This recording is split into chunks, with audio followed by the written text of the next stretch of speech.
Hi, Bethany here from the Putnam Library. I'm sure that you have seen and noticed all year long that this is a very special year for America. It is America 250.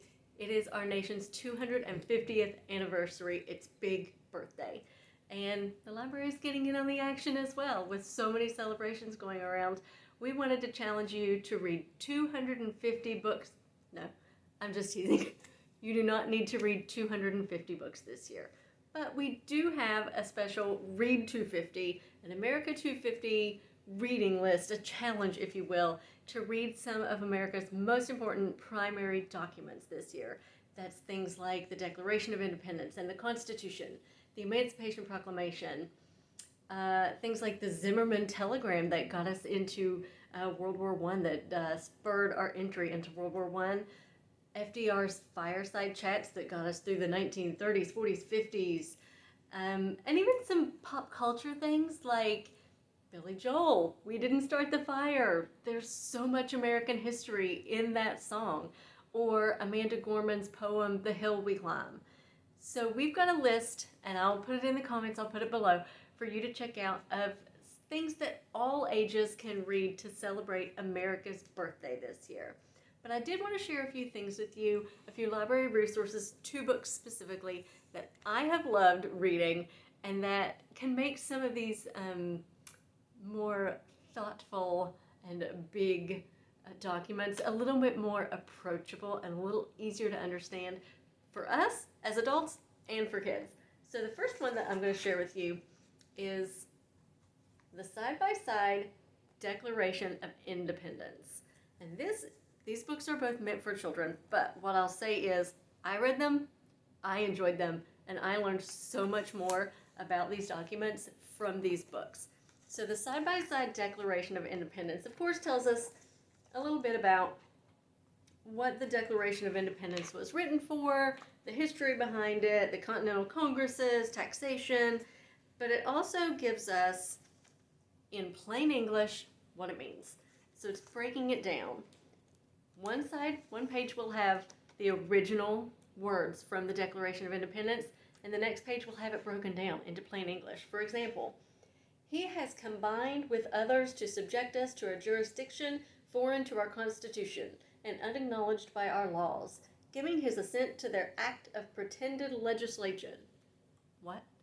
What that really means is he has let Parliament make laws without our permission, for example. So this, I find, is a really, really fun book for kids and adults to really break down some of that hard language to understand. And not only that, but it's got other added bonuses, other information contained in the books and things that we can think about, talk about, and explore. So there's three different types of information here. Let's look at the page that explains that. There's learn the history, there's look closer, and there's think deeper. So to learn the history, of course, that means the history behind what this particular phrase is. Why are they saying this? What's going on in the world at the time that the Declaration was written that made them think of this? Look closer gives us more about the concepts that are contained there. What do these phrases mean across the board? And then the last part, think deeper. Questions and conversation starters for you, for your kids, for your family, for each other, for everyone, about the concepts that are contained in the Declaration of Independence. I would very highly recommend. This is by David Miles, The Side-by-Side Declaration of Independence. The other book that I want to recommend, it's going to look similar because it is one of the same authors. So this is David and Stephanie Miles, The Interactive Constitution. This is the Constitution on steroids. This is actually physically interactive. It starts, of course, with what is the Constitution? What does it do? What are the types of government? When this Constitution was created to create our American government, what were our options? And you'll notice there are flaps here. There's a fold-out book that tells us more about the American Revolution, defining some of the terms. And then creating the Constitution. So the different meetings and congresses and people that went into writing this Constitution. Of course, when the Constitution was written, we were coming up with a brand new idea for our government, right? Maybe not brand new, but brand new for us. And we had so many things to think about and so many elements to balance to make the Constitution work for everyone and work well.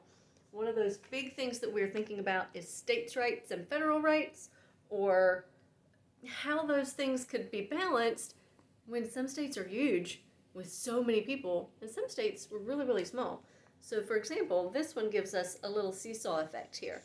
And you'll notice as I move it, this wording changes at the bottom and it tells us what smaller states would want, what larger states would want from their representation, and maybe what the balance could be. So you'll see there's lots of things in this book that move and change, things that slide to give us more ideas, and this is one of my favorite. The three branches of government, executive, legislative, judicial.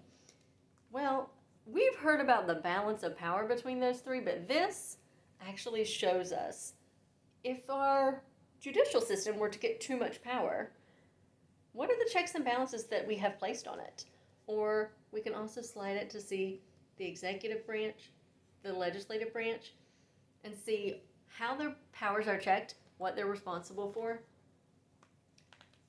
This book has tons of flaps. This is a page about the legislative branch, so it has to do with our Congress and their powers and how their laws are made and how to run for Congress and what you need to do. There's a section about our executive branch. Of course, there's the White House. It tells us all about the White House, what happens inside of it in the different parts of it. And there's a quote from each president all the way down to our current president. We do love a flap, right? Every one of these flaps lifts up to give us a quote. We love that.